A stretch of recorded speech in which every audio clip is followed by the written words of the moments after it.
Indian Army says 17 Indian soldiers who were critically injured in the line of duty during the standoff between Indian and Chinese troops have succumbed to their injuries and exposure to sub-zero temperatures in the high altitude terrain. The total number of Indian soldiers killed in action in this standoff goes up to 20. According to agency reports, 43 Chinese soldiers also killed. Defence Minister Rajnath Singh takes stock of the situation after the Galban Valley clash. Minister of External Affairs, Chief of Defence Staff and 3 armed forces chiefs take part in the meeting. The Raksha Mantri also briefs the Prime Minister about the incident. CDS and Army Chief also meet the Defence Minister separately.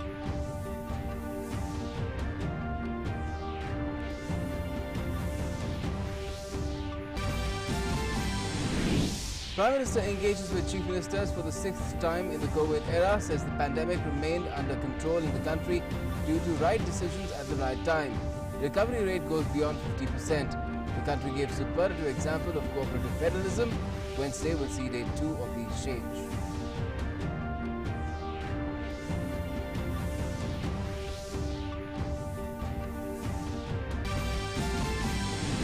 The PM reiterates the life and livelihood mantra, says need to increase testing and tracing along with pickup in economic activity and health services.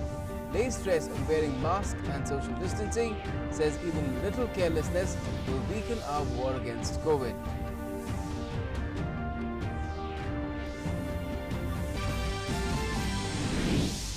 The PM says green shoots are now visible on the economic front due to efforts during Unlock 1.0 phase. Collective efforts will have to be made to implement the initiatives launched as part of Atmanirbhar Bharat mission at the ground level.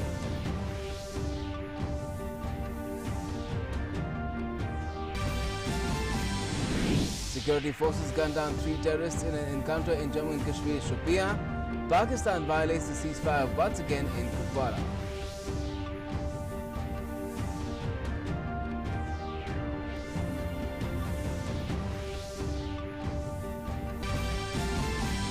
India's battle against COVID goes from strength to strength.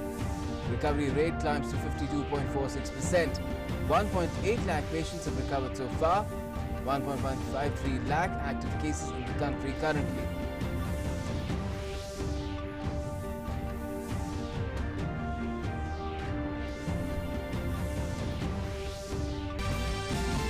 And over 80.63 lakh people infected by the coronavirus worldwide.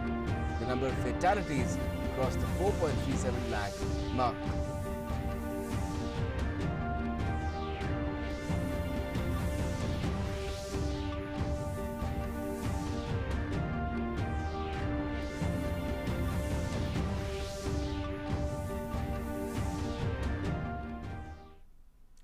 Namaskar, you're with the latest here on DD News and DD India, and at the top we have the Indian Army, which is now saying that 17 Indian troops who were critically injured in the line of duty at the standoff location and exposed to sub-zero temperatures in the high altitude terrain have succumbed to their injuries, taking the total number of those who've been killed in action in what happened at the line of actual control in the sector, the eastern Ladakh sector. As far as the valley is concerned, we have the situation where the total death toll has climbed to 20. Indian and Chinese troops have disengaged at the Galwan area where they had earlier clashed on Monday night. So this is the latest that has come in from the Indian Army. Sudhir, my colleague, is joining me on the phone line. Sudhir, just tell us how did this update come about? बिल्कुल देखिए गौतम, शुरुआत से जो clashes हुए थे Indian और Chinese forces के बीच से, उसके बाद से Sudhir, can you hear me? बिल्कुल मुझे आपकी आवाज आ रही है गौतम। देखिए शुरुआत से जब 15 We don't seem to have that line through with Sudhir at the moment, but that is the latest that we're getting. Sudhir, if you can continue, go ahead. Hello Gautam, आप मुझे सुन सकते हैं?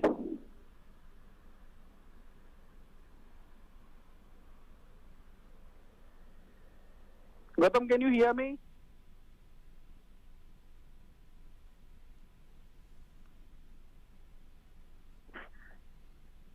Yes, Sudhir, go ahead. Just tell us, how did this latest update come about? बिल्कुल गौतम, अभी थोड़ी देर पहले army की तरफ से एक स्टेटमेंट, ऑफिशियल स्टेटमेंट रिलीज किया गया है, जिसमें साफ तौर पर पहली बात ये कही गई है कि जो चाइनीज और भारतीय जो आर्मी थी उनमें दोनों डिसएंगेज हो चुके हैं प्ले से।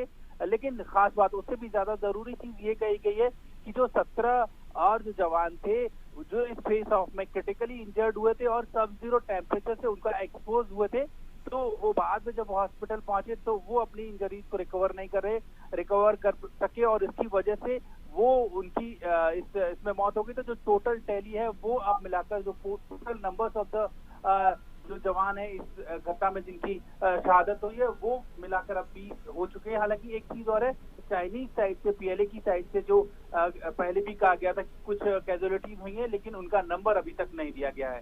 Gautam. All right, and Sudhir, if you can tell us a little bit more about what has been said.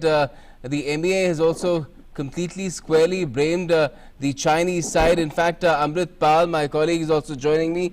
He's been keeping an eye on what the MEA has been, doing in terms of this entire episode. And Amrit, this just further adds to the kind of acrimony that has developed, because the MEA earlier in the day completely blaming the Chinese side for what has happened. That's right, Gautam. The MEA had very clearly said that the Chinese side had failed to keep their side of the word of the consensus reached at the commanders level meeting, and they insinuating that the Chinese PLA had crossed over to the Indian side when this incident took place. And now the statement coming from the army that 17 Indian troops who were injured in their line of duty at the standoff location, they have now been martyred. So the total now killed in action stands at the figure of 20. Now that clearly has led to a very a sort of bitter attribution to each other of that. We saw the statements emanating out of the Chinese side during the day, where they said the Indian army had crossed over to their side, and they advised the Indians not to stir up trouble. So clearly now the blame game has begun. But with this figure, the situation really has escalated a lot, and it has assumed proportions which give a indication that things at the border, that the incident that happened last night was not a mere clash. It was much more than that.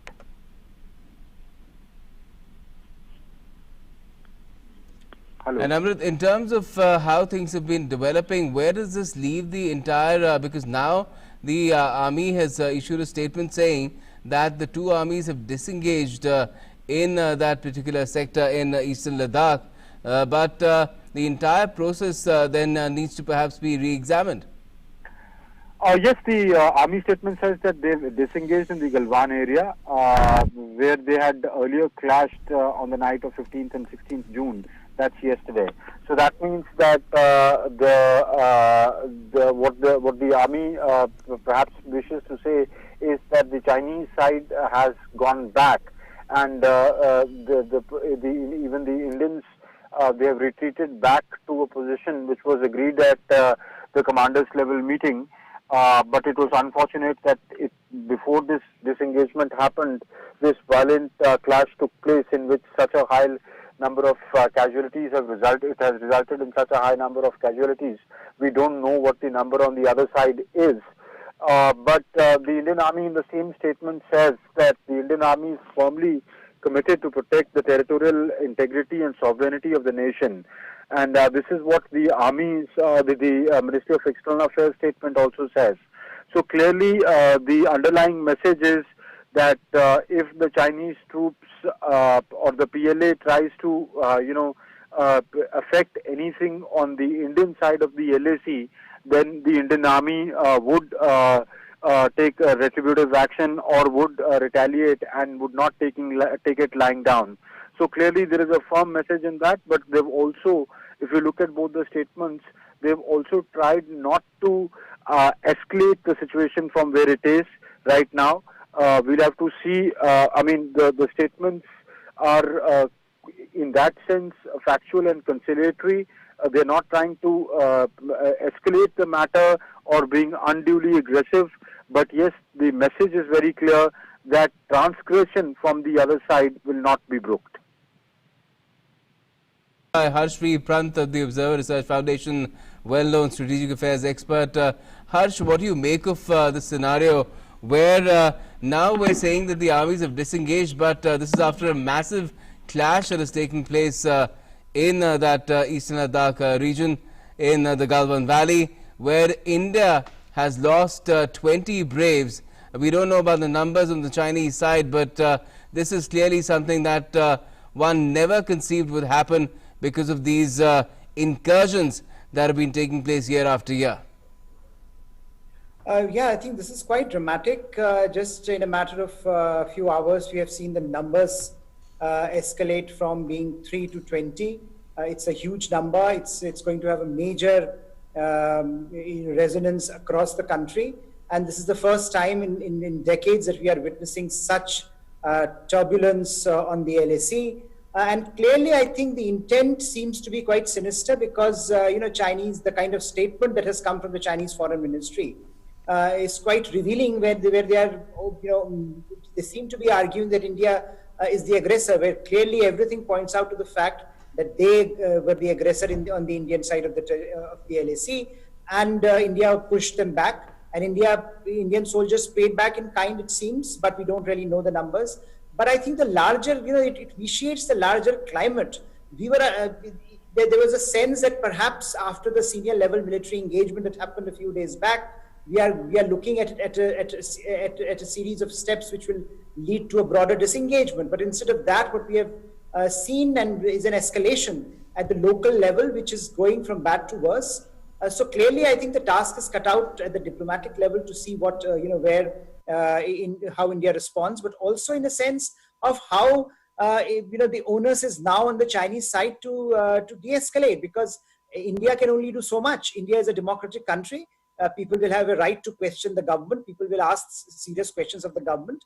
But at the end of the day, this is a Chinese leadership that seems to be completely going out of control, very aggressive, very assertive on multiple fronts. And India will have to ask tough questions of the Chinese interlocutors, and India will have to assess whether Chinese in fact want a serious relationship with India or not. Because I don't think under the given circumstances, we can continue with business as usual. Shocking the way things have happened, because right now the army's latest statement is saying that disengagement is also taking place, but after so much bloodshed, then if one were to talk about taking the relationship forward, we're still talking about, if we look at the statements that came about last year itself after the Chennai Connect of 70 years of diplomatic ties, but it's very difficult at this point to look forward to how things will be taken from here.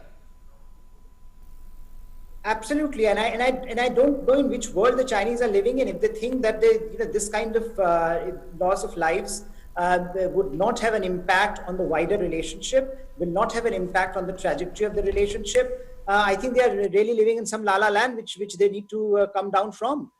Clearly, the onus is now on the Chinese leadership to demonstrate their commitment to the principles that both sides have repeatedly enunciated, that border will remain peaceful, that we will like to take our relationship. Yes, there is a problem at the border, but we would like to both sides had asserted that we would like to take the relationship forward under the mechanisms that are available to manage the border. And clearly, it also raises the questions about whether the Chinese leadership is serious about the Wuhan spirit. We knew that post Doklam, Prime Minister Modi tried very hard to rebalance the relationship, to make sure that the relationship becomes more strategic in nature. And if this is what is going to be the payback from the Chinese, then I think there are some serious questions about the intent of the Chinese leadership, as well as if there is a disconnect between the strategic leadership and the local level commanders, then that also is a problem. Because, Chinese and other interlocutors cannot get away with the fact that, look, this is a local issue. This is no longer a local issue. This is an issue which has serious consequences. In this day and age, every soldier is a strategic corporal. every soldier's life and death issue has strategic resonance. So we cannot expect that a soldier is dying will not have consequences. And here 20 of Indian soldiers have died. So clearly, I think that the Chinese side need to recognize that they are looking at a relationship with India which is not going to come back on track unless there is visible demonstrative effect from their side, that they want to make they want to bring the relationship back on track. They want to make it stable. Unfortunately, the statements that are coming from China, even official statements that are coming from China, do not underscore that that is their intent at the moment. Right. Then how do you see things going right now? This is already a very difficult phase for the entire world, where various challenges have come about. We're in a completely recessionary mode as far as the global economy is concerned. And you've had a situation before the COVID outbreak where there was a trade war on between the US and China, but it was impacting the entire world. There was economic slowdown as well. And China, which is now looking at coming out of this entire COVID phase where it originated really, will then face some severe challenges, won't it? See, absolutely. And I think in some ways one can look at what China is doing at the Indian border, what China is doing on other fronts, territorially, militarily, aggressive posturing, is also a response to the backlash that China is receiving globally. China is no longer the popular country that it used to be at one point. China is being looked at, its policies being assessed by nations across the world, and China is being asked some tough questions. Both within China, there are tough questions for the leadership of Chinese Communist Party, and as well as in terms of its global interlocutors, there are tough questions that are being raised. The question is, if China thinks that it can divert its problems by creating problems on the Indian border, and that India would just kneel over and give them that space, again, they are misunderstanding that India of 2020 is not the India of 1962. They are misunderstanding the resolve that all Indians have, that when it comes to clear red lines as far as Indian border is concerned, India will draw those lines and India will stick to them.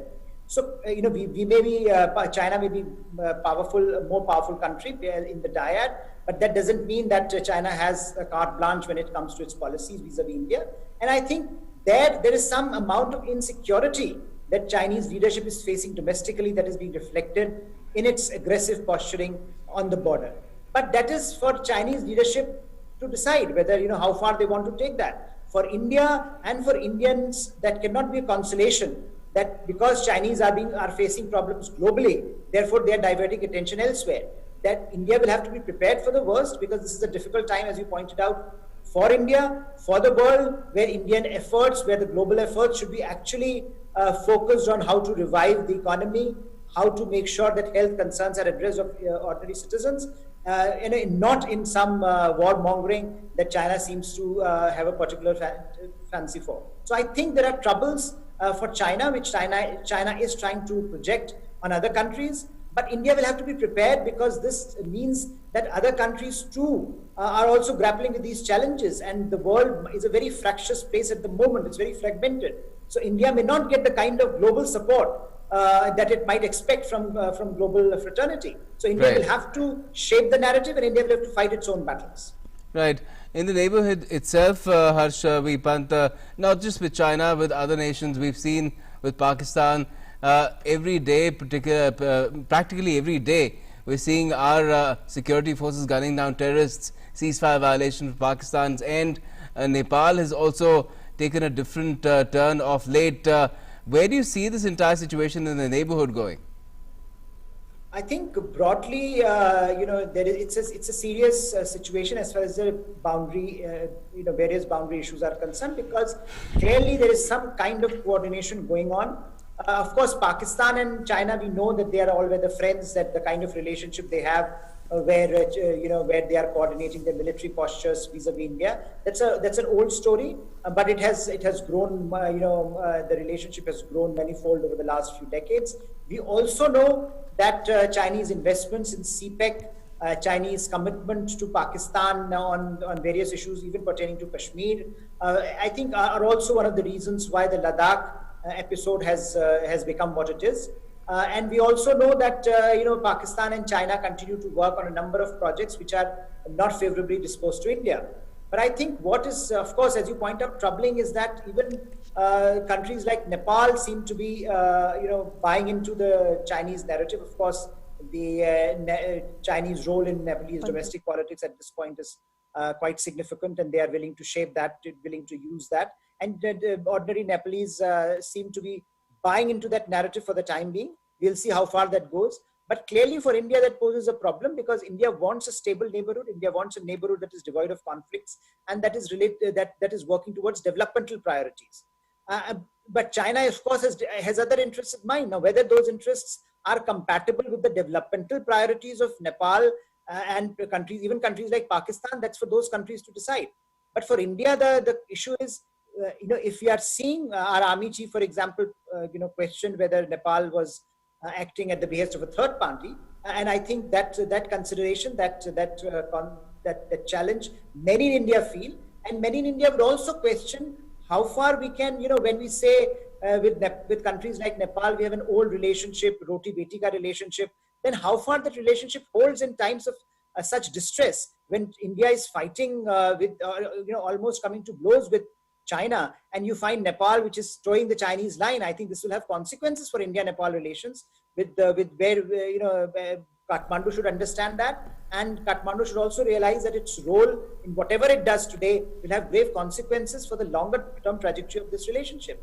But for India, clearly the challenges are mounting, and of course, as China continues to coordinate with its with India's neighbors, its policies towards India, it sort of pushes India into a corner. It makes India relatively insecure. But I think largely India's ability to transcend that problem has also been on display. If you see, for the last 3 months, India has emerged as a very, very responsible global player. Even during times of crisis, India has responded very, very positively at a time when China was involved in its own problems and other Western countries were not really bothered about the global environment. India emerged as a kind of public health security provider. So we are looking at India's rise also as a positive story, which India has managed to take forward despite the challenges it continues to face from China and China's concert with some of India's problematic neighbors. Well, certainly let's hope that China amends its ways, because if things keep going the way that they are, it will only be hurtful, not just India. Of course, right now we're feeling the pain of losing our brave souls, but even China would have to pay a heavy price perhaps if things keep on deteriorating in the manner that they have of late. Thanks a lot for joining us for the moment, Harsh V. Pant. तो इस वक्त का बड़ा update यही है कि सेना की तरफ से बयान जारी किया गया है और इस बात की पुष्टि की गई है कि पूर्वी लद्दाख की गलवान घाटी में सोमवार की रात को चीनी सैनिकों के साथ जो हिंसक झड़प हुई थी, उसमें भारत के 20 जवान शहीद हो गए हैं। सेना ने बयान जारी कर इस बात की पुष्टि की है और सेना की तरफ से जो बयान जारी किया गया है, आपको बता देते हैं कि सेना ने कहा क्या। सेना ने अपने बयान में कहा है कि भारतीय और चीनी सैनिक गलवान क्षेत्र में पीछे हट चुके हैं, जहां वो पहले 15-16 जून 2020 की दरमियानी रात में भिड़ गए थे, जहां से हिंसक झड़प की खबरें सामने आई थी और 17 भारतीय सैनिक जो स्टैंड ऑफ लोकेशन पर ड्यूटी करते हुए गंभीर रूप से घायल हो गए थे और उच्च ऊंचाई वाले इलाके में जहां 0 से भी कम तापमान होता है, वहां एक्सपोज होने की वजह से उनकी चोटों के कारण उनकी मौत हो गई, जिसके बाद इस झड़प में कुल मिलाकर 20 सैनिकों की मौत हो गई है और भारतीय सेना राष्ट्र की क्षेत्रीय अखंडता और संप्रभुता की रक्षा के लिए दृढ़ता से प्रतिबद्ध है।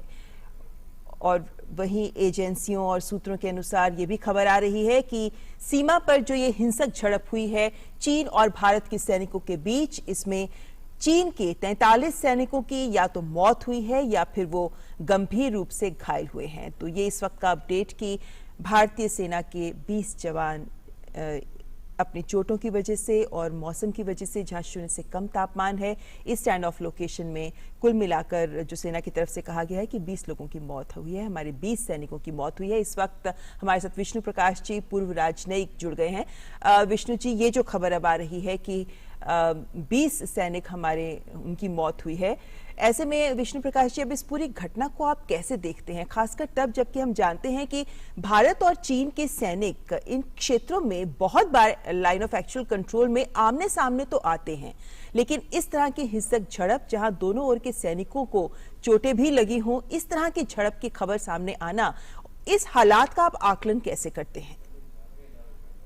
देखिए, जब चीन ने ये सिलसिला शुरू किया था, जब घुसपैठ का इस पर सिलसिला शुरू किया था और जिस पैमाने पे उन्होंने किया था, जिस तरह से किया था, अलग अलग जगह पे किया था, हैवी इक्विपमेंट लाए थे और जिस तरह फौजों की तादाद थी और जो समय, जो टाइमिंग था, वो एक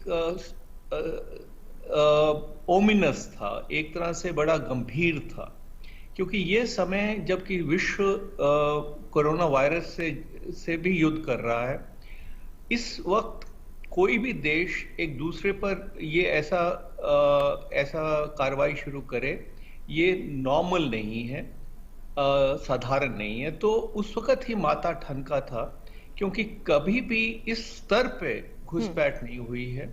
तो इनके क्या इरादे हैं और इसके इरादे नेक नहीं हैं, ये भी समझ में आ रहा था, क्योंकि ये ना केवल भारत के साथ पर साउथ चाइना सी में, हांगकांग में, ताइवान में सबके साथ भिड़े हुए थे और दिखाना चाहते हैं ये लोग कि इनकी ये ताकतवर हैं, ये जो चाहेंगे करेंगे। तो ये मेरा ये मानना है कि जैसे आपने कहा कि ये हमारे जो इनकर्शंस हैं या फौजें आमने सामने आती हैं, ये कोई 2 दिन से 1 महीने से नहीं हो रहा है, ये तकरीबन पिछले 40 साल से हो रहा है। तो फौजों को भी पता है कि क्या करना है, क्या नहीं करना। उस समय में जिस वक्त फौजें कह रहे हैं कि हम गलवान वैली से बाहर लेके जा रहे हैं, तो उस वक्त इतना 200 के करीब जो मीडिया रिपोर्ट्स हैं, मैं स्पेकुलेट नहीं करना चाहता, पर जो रिपोर्ट्स हैं, लगता है कि 200 चीनी सैनिकों ने भारतीय सैनिकों पे वार किया। तो ये कोई 200 सैनिक अगर वार करते हैं या जो भी बड़ा नंबर है, ये कोई अकस्मात नहीं है। जी विष्णु प्रकाश जी, वैसे कहा गया है कि गोली कोई नहीं चली है, लेकिन जो भी अन्य तरीके हैं जिसकी वजह से सैनिक घायल हुए हैं या सैनिकों की मौत हुई है, वाकई वो दुर्भाग्यपूर्ण जरूर है। इस वक्त हमारे साथ आलोक बंसल जी भी जुड़ गए हैं, स्ट्रैटेजिक एनालिस्ट हैं आप। आलोक बंसल जी, इतने बड़े स्तर पर यानी 4 अलग अलग जगहों पर इस पूरे क्षेत्र में चीन ने भारी तैनाती अपने सैनिकों की है, तोपों की है, साजो सामान की है, उसके बाद इस तरीके का व्यवहार या इस तरीके की हिंसक झड़प की जो खबर सामने आ रही है, क्या आपको भी लगता है कि एक प्लानिंग के तहत ये किया गया है, और अगर हाँ तो फिर इसके पीछे रणनीतिक सोच क्या है? देखिए, जहां तक 4 या 5 जगहों पे या पूरे लाइन ऑफ एक्चुअल कंट्रोल पे कई जगहों पे जो इन्फिल्ट्रेशन हुए या इनकर्शंस हुए, तो वो तो एक सोची समझी रणनीति का हिस्सा था, इसमें किसी को कोई शक नहीं हो सकता। आप नाकूला से लेकर गलवान वैली तक, पेंगोंग सो होते हुए अगर आप हर जगह घुसपैठ करते हैं तो ये अकस्मात नहीं हो सकती, ये तो सोची समझी रणनीति का एक हिस्सा था, इसमें कोई शक की बात नहीं है। लेकिन कल जो घटना हुई, जो रात को ये घटना हुई और जिसमें कि इतना बड़ा नुकसान हुआ, जिसमें कहा जा रहा है कि करीब 20 भारतीय जवान शहीद हो गए और करीब 43 चीनी सिपाही या तो मारे गए या गंभीर रूप से घायल हैं। तो ये जो घटना है, ये क्यों हुई, इसके बारे में अभी कुछ कहना मेरे ख्याल से उपयुक्त नहीं होगा। हमें 2 चीजें समझनी चाहिए जी। एक तो ये कि चीन की सेना उतनी अनुशासित नहीं है जितनी की सोची जाती है। चीन की सेना जो है कॉन्स्क्रिप्टेड आर्मी है। कॉन्स्क्रिप्टेड आर्मी में उस तरीके का अनुशासन नहीं होता जैसा कि एक प्रोफेशनल आर्मी में होता है। जब वो वापस जा रहे थे तब इस तरीके की घटना हुई। जैसा मुझे सुनने में आया है कि वो एक कोई फीचर को कैप्चर करके रखना चाहते थे और उस फीचर पे जब लड़ाई हुई तो वहां से काफी बड़ी संख्या में चीनी सिपाही जो है नीचे गिरे हैं, जो नदी में गिर गए हैं। और हमें ये समझना चाहिए कि जिस तरीके का वहां वातावरण है, जिस तरीके का वहां मौसम है, जहां हाई ऑल्टीट्यूड है, रेयरिफाइड एयर है, सब जीरो टेम्परेचर है, छोटी मोटी चोट भी जो है, अगर आपका बॉडी का कवरिंग भी अगर एक बार हट जाए तो वो आपको काफी कष्ट दे सकती है। तो ये बात होनी चाहिए और इसके कारण काफी बड़ी संख्या में जो है वहां पे लोग हताहत हुए हैं। तो अब चूंकि दोनों सेनाएं हट चुकी हैं, तो इस तरीके की जो घटना है ये काफी अचंभित करने वाली है, काफी शर्मनाक है। और बिल्कुल अभी जब इसका पूरा एनालिसिस होगा तो मेरे ख्याल से इसके बारे में कुछ बेहतर तरीके से कहा जा सकता है। पर जैसे कि एक साथ कई जगह घुसपैठ करना तो एक सोची समझी रणनीति हो सकती है, पर एक ऐसी जगह पे जहां भारतीय सिपाहियों और चीनी सिपाहियों की संख्या करीब करीब बराबर हो, इस तरीके की झड़प होना मेरे ख्याल से किसी बुद्धिमान रणनीति का हिस्सा नहीं लगती, क्योंकि जैसे कि आप देख रहे हैं कि 43 के करीब चीनी सिपाही हताहत हुए हैं, तो ये कोई सोची समझी रणनीति मुझे नहीं लगती। और चीन जानता है कि भारत के सिपाही भारत की भूमि पर उसको कब्जा नहीं करने देंगे, और ये बात बिल्कुल साफ थी, और जबकि वो विड्रॉल के लिए तैयार हो चुके थे जी। तो इस तरीके की जो घटना हुई है ये मुझे काफी चिंताजनक तो है ही है, लेकिन कुछ हद तक आश्चर्यजनक भी लगती है। Yes, certainly, Alok. Gautam here. I just wanted to bring in Vishnu Prakash once again, because Vishnu Prakash, what Alok Bansal has pointed out, the lack of professionalism perhaps could be a reason as far as the Chinese army is concerned, but that raises concerns about what stops similar incidents from recurring, and that both the sides have suffered casualties. Both the sides, it would be fair to presume, would want some sort of retribution, and then to ensure that this disengagement that has taken place, it stays, it sustains. Won't that be an active challenge? Well, my take is somewhat at variance. I believe that when the soldiers or the troops on both sides know what their strategic objective is, it is not the first time they have been engaging. It has been going on for decades. And suddenly when you are in the process of de-escalation, pulling out, you engage in this kind of an attack on the Indian armed forces. I don't think that this is an impulsive act. This is my gut feeling. And the extent of the attack, the impact of the attack, the kind of loss of human life is unprecedented. There can be one loose cannon, but for a group of or the number of Chinese soldiers, and I would not want to speculate on their professionalism or otherwise, but the long and short of it is that decades of effort to have peace and tranquility along the borders has received a huge setback. It cannot be business as usual, and it is most unfortunate that this kind of incursion has happened, standoff has happened, which has led to bloodshed. Now, it is very clear to all of us that India will stand her ground. India is capable of defending herself. The question is, what next? There are 2 or 3 points. One, we have to get to the bottom of the matter. We cannot jump to any conclusions. We cannot speculate. Secondly, whatever action has to be taken after due deliberation. We will choose the timing. We will choose what is in national interest and not do anything to play into the Chinese hands. That is what I feel about the whole matter, and I'm convinced that the leadership of the day will take the right decision according to the assessment and the facts that they have at their command. जी आलोक जी, जब भारतीय सेना ने अपना बयान जारी किया तो उसमें अंत में सेना ने ये लिखा है कि भारतीय सेना राष्ट्र की क्षेत्रीय अखंडता और संप्रभुता की रक्षा के लिए दृढ़ता से प्रतिबद्ध है। जाहिर है कि अब इस घटनाक्रम के बाद, अब जबकि दोनों देशों की सेनाएं अलग हो गई हैं, झड़प अब नहीं है, वहां पर नहीं हो रही इस वक्त, ऐसे में अब आगे क्या कदम होना चाहिए, ये एक बड़ा सवाल है जो महसूस किया जा रहा है। क्योंकि आप रणनीतिक मामलों को बहुत गहराई से देखते हैं, इसके पीछे के कारणों का एनालिसिस होना वो एक प्रक्रिया है, लेकिन किस तरह से इस तरह की घटना जब हो जाती है तो ऐसे हालात को शांत करना और वापस से वार्ता को, बातचीत को पटरी पर लेकर आना, और जिस मुद्दे पर ये भारतीय सेना यहाँ इस क्षेत्र में चीन के सामने खड़ी थी, ये कहते हुए कि आप हमारे क्षेत्र से बाहर निकल जाइए, या जिन चौकियों पर पहले से स्थिति थी, जो पहले से स्थिति बनी हुई थी LAC में, उसी स्थिति पर वापस आ जाइए, इस सोच की तरफ कदम बढ़ाने के लिए आपको क्या लगता है कि अब क्या विकल्प है हमारे पास और चीन के पास भी? हालांकि भारत हमेशा कहता है कि बातचीत से ही समाधान होना चाहिए, तंत्र बना हुआ है, व्यवस्था बनी है, उसी के तहत बातचीत होनी चाहिए और समाधान का हल होना चाहिए।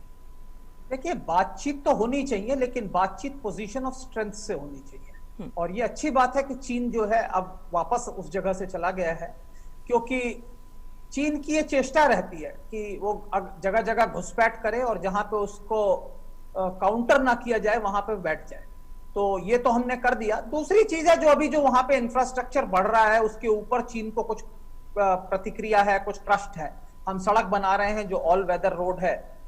तो मेरा ये मानना है कि सरकार को ये कहना चाहिए कि ये सैनिक कामों के लिए नहीं है, ये सिविलियन वर्क्स के लिए है। हमें पर्यटन को वहां पे एंकरेज करना चाहिए। दौलत बेग ओल्डी एयरफील्ड को सिविलियन एयरफील्ड के रूप में प्रयोग करना चाहिए। काराकोरम पास तक पर्यटकों को जाने की इजाजत होनी चाहिए। और इस तरीके की सड़कें, और ये तो आम आदमियों के लिए है, वहां पे जो लोग रहते हैं उनके लिए, जो गांव है, रास्ते में चरवाहे हैं, उनके लिए भी हो सकती है।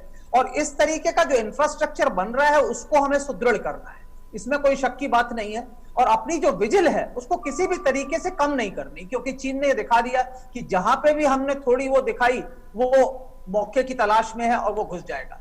लेकिन जैसे जैसे वेदर बदलेगा आने वाले 2-4 महीनों में, ये इलाका जो है करीब करीब आना यहाँ पे किसी के लिए भी दुर्गम हो जाएगा। और इसलिए ये जो सड़क बन रही है तांगसे से दौलत बेग ओल्डी होते हुए काराकोरम पास तक, ये सड़क बहुत महत्वपूर्ण है, क्योंकि ये ऑल वेदर रोड है।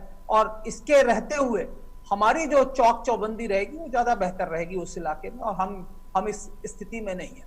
और जहां तक सवाल क्या चीन का उद्देश्य था, तो मैं ये सिर्फ ये कहना चाहता हूं कि कोई बिना बंदूकों गोलियों के डेलिबरेट अटैक नहीं करता। Right. Well, we have our military and other infrastructural priorities in that particular region.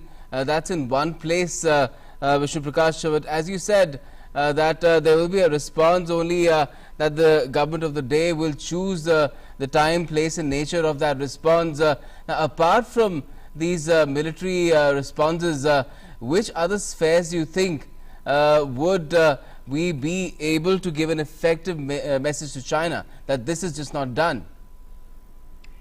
Well, it can no longer be business as usual with China. I remember very clearly that Wen Jiabao used to say that 99% of the time India and China have had good relations. There was this mantra of peaceful rise of China, etc., etc. But the true intent of China has now become evident. They wanted to create trouble. They wanted to send a message to India, and through India, by their action to other countries, to basically say that China will do what it wants to do. So these things have to be taken note of. We will, of course, do what is in our national interest. We have very many ways of reacting to that. I will not like to speculate, but it cannot be business as usual. And I think it's about time for like-minded countries, while we will do what we have to do to strengthen our defenses and protect our national interests, because we know that the ball is the buck stops at our table. But at the same time, I think it's the international community has to wake up, smell the coffee, and understand that this power is an expansionist power. They have a certain their outlook is not in consonance with promoting peace and stability in the region and beyond. And I guess the world community has to convey to China that they have to abide by the international rules, international norms. They cannot continue behaving in the manner that they are behaving. जी, विष्णु प्रकाश जी, और आपसे अब अनुरोध करते हैं हमारे मेहमानों से कि आप बने रहिए हमारे साथ, क्योंकि यहाँ पर फिलहाल वक्त तो चला है एक ब्रेक का, लेकिन ब्रेक के बाद चीन पर ये चर्चा जारी रहेगी।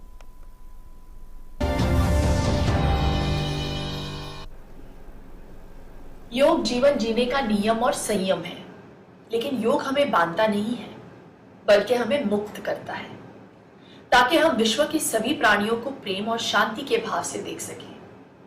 तो आइए पूरे विश्व में शांति और प्रेम के संदेश को फैलाने के लिए इस 21 जून अंतर्राष्ट्रीय योग दिवस से क्यों ना हम योग अभ्यास की शुरुआत करें। और जैसे मैं हमेशा कहती हूँ, योगा से ही होगा। स्वस्थ रहो, मस्त रहो, आत्म नमस्ते।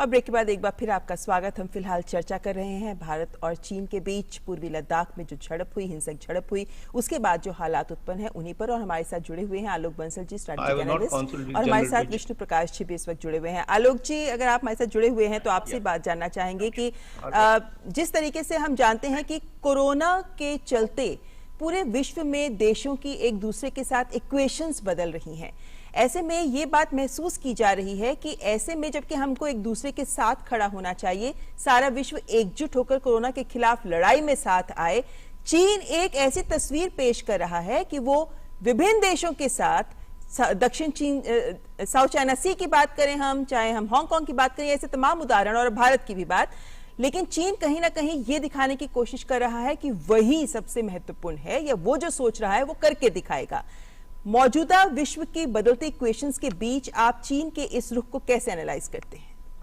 देखिए, मेरे ख्याल से चीन जो है अलग थलग पड़ता जा रहा है। जैसे कि कोरोना के कारण ही अधिकांश पश्चिमी देशों में आज जनमत जो है चीन के खिलाफ हो गया है।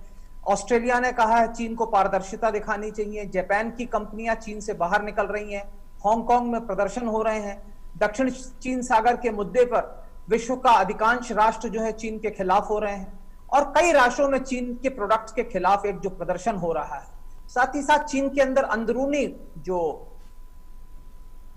तनाव है राष्ट्रपति शी जिनपिंग के अथॉरिटेरियनिज्म के खिलाफ, वो भी थोड़ा धीरे धीरे विकसित हो रहा है।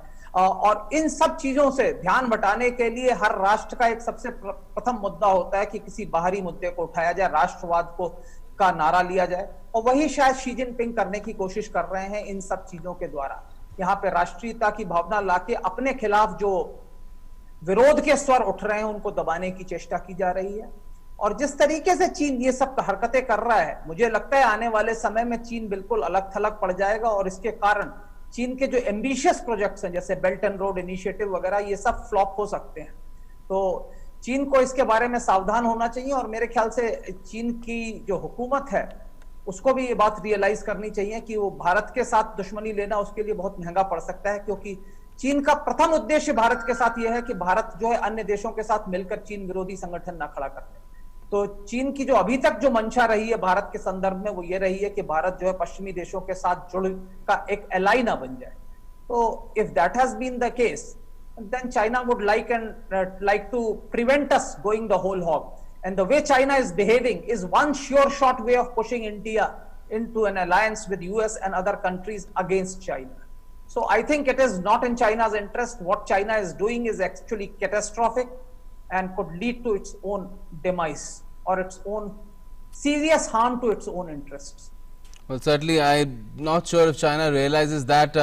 Alok Bansal, Vishnu Prakash, what kind of twisted logic or what kind of twisted thought process could there be for China to be not realizing that what it's doing, the kind of attitude that is taken particularly towards, its neighbor, immediate neighbor India, which is no pushover, is going to be detrimental to its own interest in the long run? Well, that is the difficulty with authoritarian regimes. President Xi Jinping has concentrated almost absolute power. And I don't think that there are too many people who are in a position to convey an assessment which is balanced, which is impartial. Let's take the example of BRI. There is a lot of angst in China about BRI because already there is a blowback, but nobody seems to be able to convey that. And he is like an uncrowned king who is behaving in a way that is not in China's interest, but they don't know where to draw a line and how to draw a line. So obviously there comes a time when there is going to be a pushback. Already we know that consequent to the pandemic, there is going to be a major economic pushback. The stock of China is an all-time low, but instead of mending fences, they have decided to lash out. Now it can be out of to seem to be sounding or to be projecting a power position of strength. It could be a miscalculation, but this kind of a behavior where you're picking up fights with everybody is not tenable, and it cannot be sustained for a long time. Yes, India has always been wanting to have a working relationship with China, but it takes two to tango. And if they continue behaving in the manner they are behaving, certainly we will explore all the options that are available to us. We will leverage relations. We'll work on multiple fronts to safeguard our interests and do what we need to do to ensure that China does not behave like a bully. Well, certainly that is the need of the hour, and one can only expect that India and its government will do that, will do all that it can to ensure that not only its boundaries are secure, but overall national interest is kept at the highest level possible, facing the kind of challenge that the country is internally because of COVID-19, and of course at its borders as well. Not just China, there's Pakistan to think of as well. जी बिल्कुल। विष्णु प्रकाश जी, आपका, आलोक बंसल जी, आपका बहुत बहुत शुक्रिया हमारे साथ इस चर्चा में शिरकत करने के लिए। Thanks for joining us. और इसी के साथ इस विशेष चर्चा को यहीं समाप्त करते हैं। नमस्कार।